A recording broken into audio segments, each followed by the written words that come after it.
been on my stage and I don't know if you... Possibly have the vaguest idea that the next guest is going to be. There's a clue somewhere in the room. Our next guest has, over the years, become a bit of a Doctor Who polymath. She's acted, written, presented, interviewed. Some of my job. A lot of different things. So I think we should ask her about them. It's Sophie Aldred.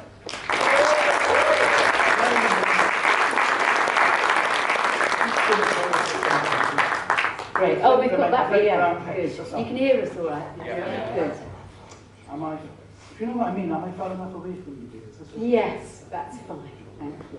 Hello. Isn't it funny? A couple of years ago, that would have just sounded weird. What? Am I far enough away I would have from asked. you? The opposite. Should I come closer? Yeah. But I just interviewed, it was me, Rob Shaven and Paul Connell, and Paul felt like I was having to wave down that. Yes. Hey-ho. That's the way we live now. This isn't what I was planning on asking you, but I'm going to now after that introduction. Have you ever directed anything? Yes, I have. Let's see. I've directed quite a lot of kids' things in schools, and I love it, particularly musicals. I was an assistant director on a production of Beauty and the Beast, a massive one at the school that the boys went to. And then I'd done some years ago as well. And then I did a production of The Sound of Music, and yeah, quite a few school things.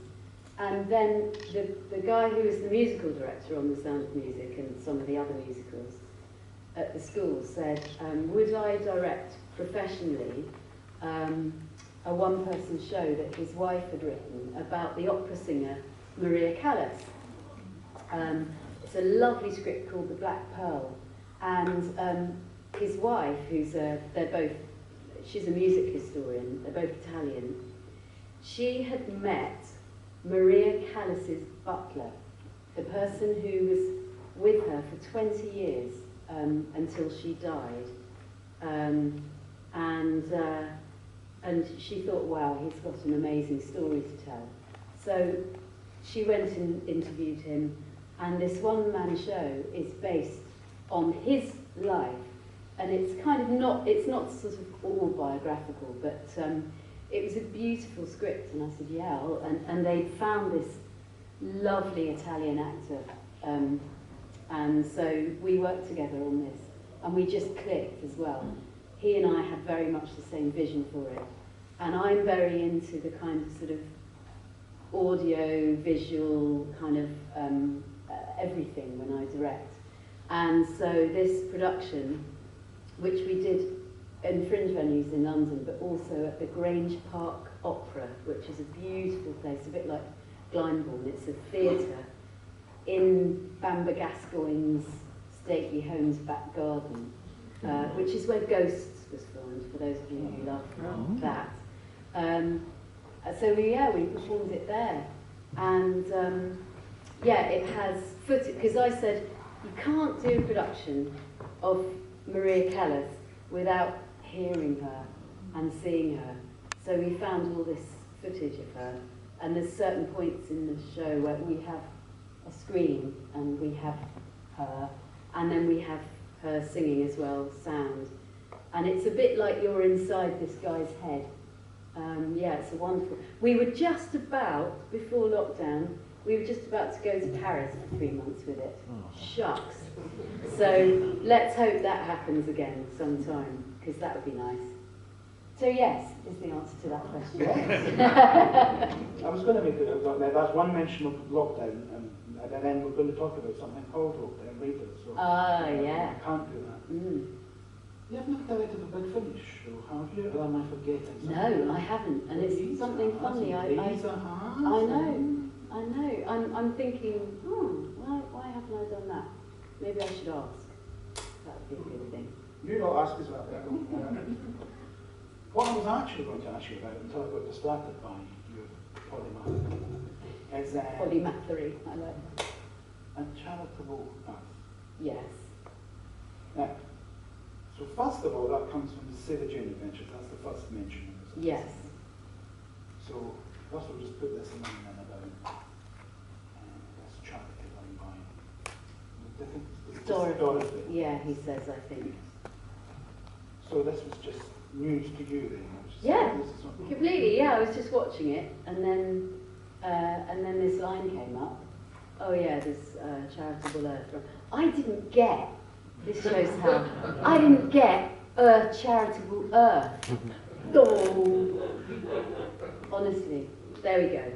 But some of who has in it as well, because one of the William Handler companions she's called Dodo, but her name is actually Dorothea. And a couple of people went, Dodo's done in a charity, but I was like, no. Oh yes. So there was good. Not just me then. That makes me feel better. So what came next then? Was it the season 26 trailer, or had you written the book by then? Now let's see, which order was it? No, I know what happened. So then I just got this random email one day from Pete. And he, had I noticed? Actually, I'm wondering if it won't say suddenly because I don't know how to say it. Well, do you know, I'm now, that's why I didn't you say don't know it. that. Because I always thought it was McTeague, but actually it's McTighe. Yeah, I think. I've forgotten now. Any advance on that? No, I think we'll go with that. We'll go with Pete Pete McTighe. Anyway, so the lovely, lovely Pete just sent me this email and said, I'm directing this trailer for the Blu-ray box set. Here's a script I've written. What do you think? I'll be quite happy if you don't like it, and just tell me honestly what you think. So I opened this attachment, read it, burst into tears,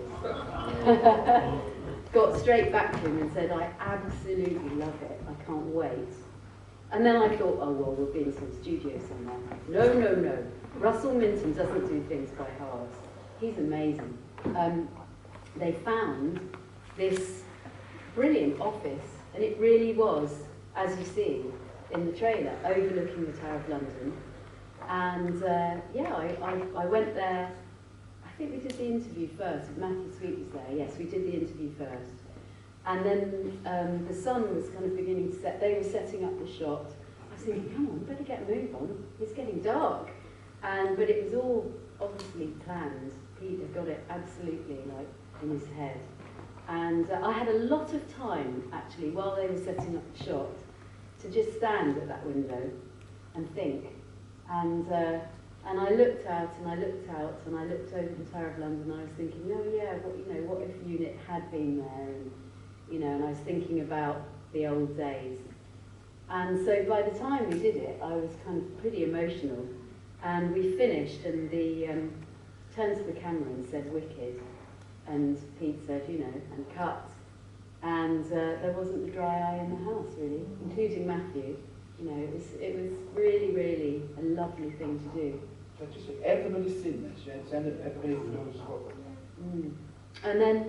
And then it wasn't long after that I got another random email from Steve Cole.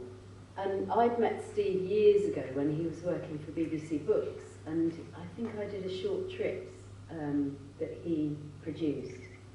Yes, I did, with Nick Courtney in Soho somewhere. That's very early on. Yeah. Audio Doctor Who. Exactly, really, really early. Finish, I think. Yeah, I think so. And Steve and I have kind of bumped into each other since then, and of course Steve had these big hits with the dinosaurs in space for kids' books, which were bestsellers. And anyway, so he emailed me out of the blue and said, can we talk about Penguin Random House?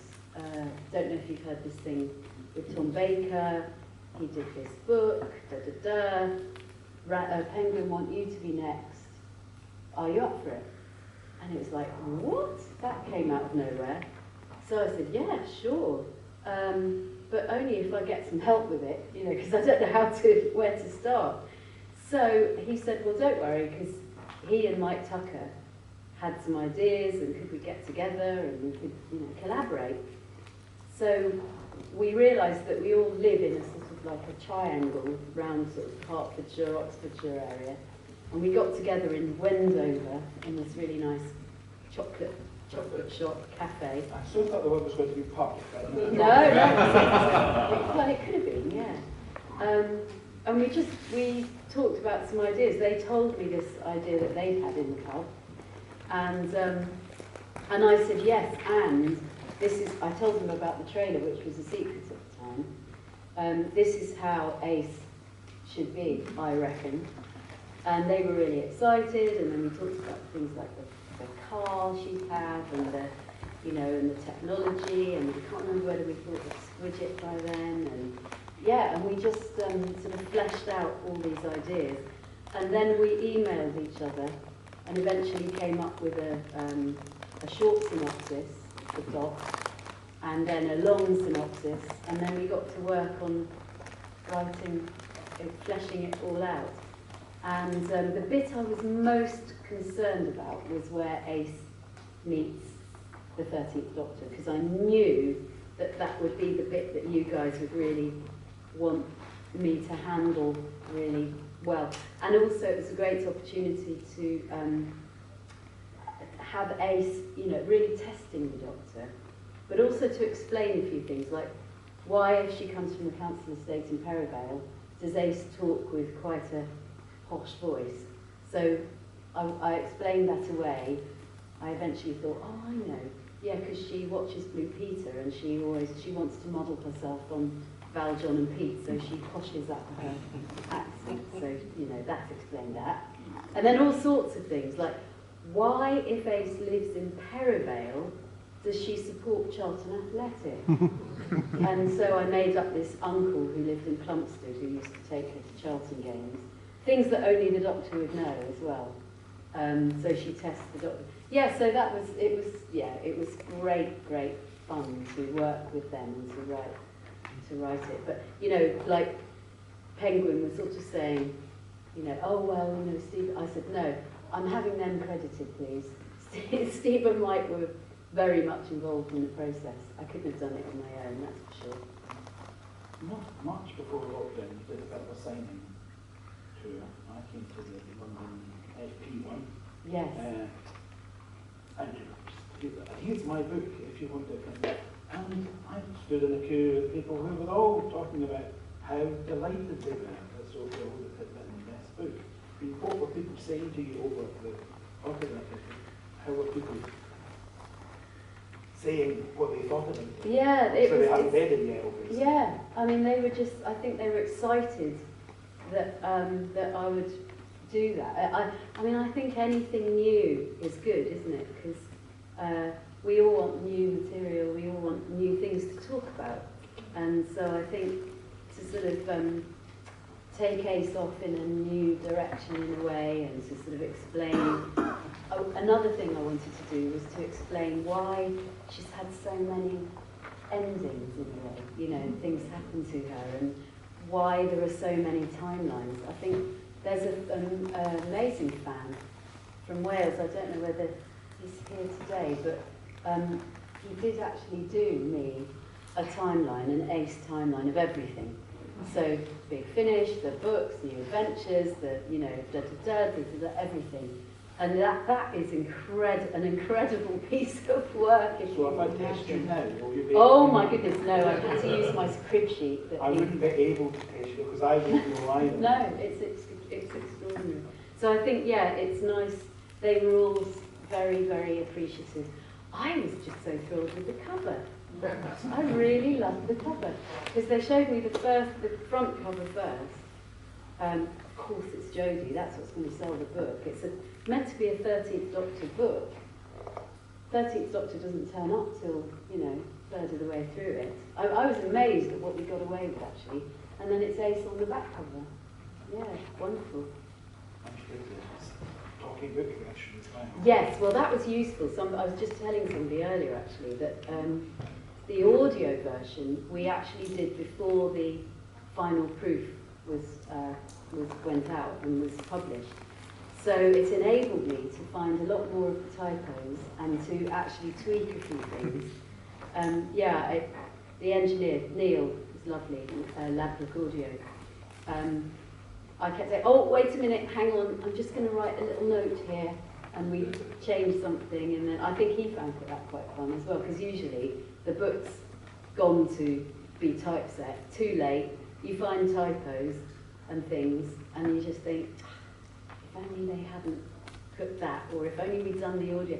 Because it's really weird, I always find this, no matter how much I prep a book, I'm prepping a couple at the moment, no matter how much I prep a book for reading or audio, no matter how many times I read it or make notes, I don't find all the typos until I read it out loud. It's really weird, it's very odd. I think the rule of thumb that certainly the people I've worked with in audio stuff tends to be that if it's someone else's words, you've got to read. Oh, but yes. always correct the Yes. typo.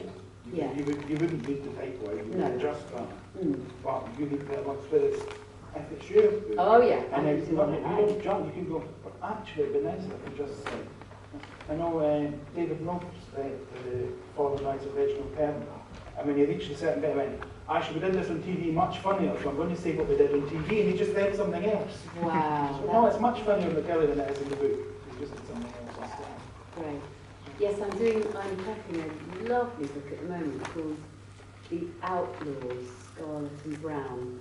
And it's written by an American author, but it's set in kind of Wessex, Mercia, Anglia, Northumberland, you know, it's a kind of dystopian future. But it's really well written. But I noticed on sort of page 3 or something, the main character says something about math. And I thought, no, she wouldn't say that. So I've done an alt, and I said on the recording, okay, I'm going to do the English version now, pointedly. Yeah, so that's good that you can do alternatives, but yeah. It's a bit like the Harry Potter film with all the actors that do every scene twice. If it mentioned the Sorcerer's Stone or the Philosopher's Stone. So they had any mention, you had to do two, because in America they had to call it that, because that's what the book was called. So as well as everything that goes into making a film, all of those scenes had to be done in 2 different rooms. Wow, I didn't know that. For all these Amazing. things. And kids as well, for all the acting, you know, never doing them at the moment. Yes. Would anybody like to ask Sophie a question before we're still yes, you have? Out of all the media you've done playing as Ace with a Doctor Who, with the Big Finish or on the show, which was the most challenging and the most fun one to do? Well, that's a great question. I think probably the TV series, because it was my first experience of telly ever. I'd never been in front of the camera before. I didn't do a screen test. I didn't even know where BBC TV Centre was. I didn't know what I was doing, basically, but I had the kind of, I don't know, the confidence of youth, and just sort of went for it. And yeah, and had a lot of supportive people around me, obviously. So yeah, the challenge for me was working in a completely new medium, where previously I'd worked in TV, and theatre mainly. And I think, yeah, and it was such good fun. I mean, I'm not saying that anything else wasn't, because Big Finish is great as well. I love doing those. But there's something about audio where really you get your script, you read the script, you go into the studio, you're only doing your little bits. So you're in the green room having a lovely time talking to everybody, and then you get called in to do your bits. Whereas on the TV show, and this is different now, so this would be, I'm so blessed that I had the experience of the old way of working in TV, where everyone would sit around in the rehearsal room, everyone would go to the read-through. You don't have a read-through at Big Finish or any of the other shows I do, any of the other things, you just go in and do it. So for the luxury, which we didn't realise at the time was a luxury, of being able to sit round the table all together and read the script all together, so you get an overall picture of the whole story. And then most of the time you're sitting at the side of the room watching other people working. And for me, what a gift that was. Because of course I'd not done TV before, I was working with some of the best actors in the country at the time. And even before you get to the stage of, by the time you finished it, you've worked with Sylvia Sims and Sheila Hancock, Dinsdale Landon, you know, I mean... But straight away, you and Bonnie. Like, yeah. Suddenly, this is your first TV. Yeah. And the person who's most of, like you, most of your age, yeah, my mate, has done a bit more TV than that. Yeah. Well, she was kind of, she went to TV Centre in the womb, I would imagine. In fact, it was her I asked at the end of the studio block. Everybody said, yeah, I'll see you at TVC. And I'm going, what's TV? And she said, Television Centre. Where is it? So, yeah, I mean, she was brilliant. She was so helpful to me. I remember going in the first time in the makeup room, which was at the side of the studio, this little place by the side of Studio One. And when I eventually found my way in there, I sat down in the chair thinking, I don't really know, I don't wear makeup really, and then there's this person who, you know, is putting stuff on my face like this. And Bonnie is there, you know, just doing all her own, because she's just like, she can do all that. Yeah, it's hilarious. In fact, that was funny about makeup, because the makeup designer came along to rehearsals and said, right, well, what makeup do you think? And I said, well, I don't really wear any, so I don't know. And she said, okay, well, we'll just be very natural then. And that was all she said. So when I got to the TV Centre, found my dressing room eventually, thought, oh, I suppose I better, my costume was hanging up there, so I put that on, waited around and thought, I don't know what happens now. Somebody managed to come and find me eventually and took me up to the studio. And they said, oh, yeah, so you're in makeup now. And I said, oh, I'm not having any makeup.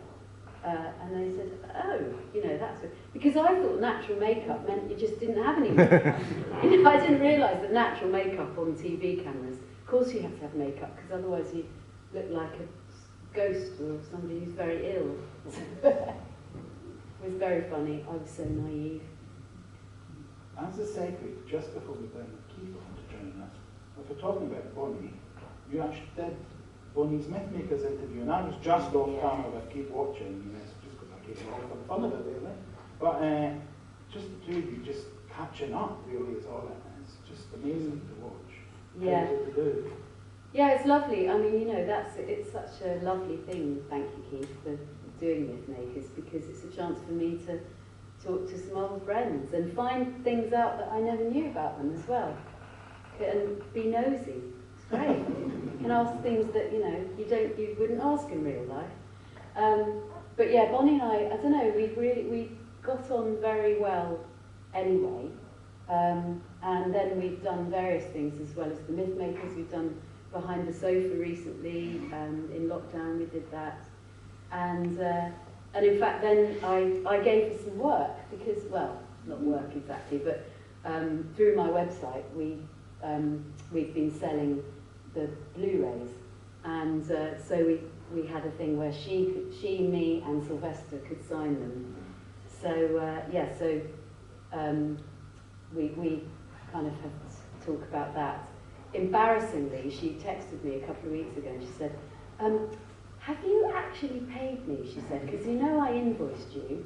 Have you paid me for those covers? Because I haven't seen it. And I thought, God, no.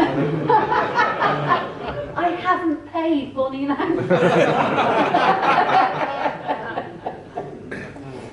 Anyway, she's very gracious about it. Shall we at this point then, Keith, and find out if he ever paid Bonnie Langford? Join us now. Yay. It's Keith Barnfather. Sat there and listened. I was very happy in that chair. That's nice. So, what do you want to ask me now, Keith? Oh, sorry. Don't go out for curries the night before a convention. I've worked that one out. I'm fine. You're fine, yeah. Yeah, I'm wasted. We were quite, all three of us were quite busy. yesterday, weren't we? We didn't sort of tell people what we did yesterday. Well, we interviewed Andrew Morgan. No, you see, we interviewed. Did you interview Andrew? I did actually, but we didn't record me interviewing it, but we did get you two. I mean, originally we'd intended Sophie to do it, but then you were worried you were going to get a job and not be able to make it tomorrow, so I said, Robert, please, can you stand in? And then Sophie came back and said, they moved my recording dates and I'm available. And I thought, well, what am I going to do with my talent? You know, they're both very egocentric. You know, difficult to work with. So I thought, why don't I ask them both if they can do it? Which actually I think worked out absolutely brilliantly. So you did the Doctor Who, yeah, and you did everything else. And isn't he a wonderfully lovely man? yeah. I'd never met him. So. Well, just as you said about that, I could have just watched the two, you and Andrew, sitting talking about Doctor Who. We could have put it on here, and the audience would have been delighted. So buy it, it's good. But Keith jokingly mimed the me during the interview. Politely is how we put him. And I was like, oh, well, if you want. Because I could leave them to it. They wouldn't have noticed if we'd both gone. I mean, it's a lovely interview, so it really is. Yeah. And yours too. So how did you enjoy catching up with Andrew yesterday? Well, it's lovely because I have seen Andrew actually. I bumped into him on Euston Station not that long ago, and then I saw him at Utopia, which was one of the first conventions that was done after lockdown. And we caught up there. It's 2 mentions of lockdown. Oh yes, that's very good. Yeah, very good. But it's funny because we've never really talked in detail about the time on Doctor Who. And of course, I know my bit and how I was cast, but he doesn't know that. And then I didn't know how he got the job. And how. So as I was saying earlier, it's really great to be able to be really nosy and to say to him, you know, what were you doing? And what did John say about this? And why did this happen? And what you know, so it was lovely for me. And then he was remembering stuff that he'd forgotten as well. So it was a really interesting, good catch-up. So Sophie sat with Andrew and did remembrance, obviously, but you also covered time in the army and Sylvester's stuff in Doctor Who. Yeah. Sophie did all the Doctor Who stuff, and then Andrew and I sat down and we did pre-Doctor Who, post-Doctor Who, and then Sophie sandwich in the middle. Am I the jam? Yes. That's probably the safest one to go for. Yeah, it was great fun. Yeah, it was great. And I've thoroughly enjoyed doing Angela's one, Angela Bruce. Yeah. They've all been good, so. Yeah. I mean, they've been good because you are a good interviewer. But secondly, they've been good because these are two friends talking. And I mean, it's like on the sofa ones they do for the Blu-rays, I think, when you just get through people who know each other, who work with each other, just chatting away. And it's lovely because you almost forget you're doing an interview. It's great stuff. I'm very pleased that you've joined the, as I say now on my Facebook page, the pantheon of myth makers presenters. No, I'm very happy to do it because for me it's lovely to catch up with people. But when you say that, and Robert knows everything, so that's handy. Toby Haydock knows everything. I am not Toby Haydock, nowhere near. But when you talk about it, both two friends, because the first myth makers I did was Matthew Waterhouse, who's a friend of mine. So although I had I've done this before, but I've never done it with a camera pointing in, so I had a bit of nerves about that. And Matthew and I know each other and get on this one fine. So I then had all that kind of thing for the second one I did, which was Kion, because I'd met him, but they have no relationship, they don't know each other. Right? Yes. So I had all this is now suddenly a job, this is now suddenly doing something like, okay, and it kind of terrifies me at times anyway. So, yeah, what are we doing next? Next question. But it was a very different, it was really fun and enjoyable, but it was very different to the last one was with my mate, Matthew. Yes. It's a different thing. It is different. I tried. I mean, it's always, you know, especially like Ian Kubiak's just done his first one. We did Brian Croucher this week. But they're good friends. So for Ian, it was good that he was interviewing a friend, you know, for the first time, which I'm very pleased with, you know, what he managed to achieve. And it's nice to bring, I mean, we're all fans, you know, it's not them and us for me, you know. And so the more you can bring in everybody,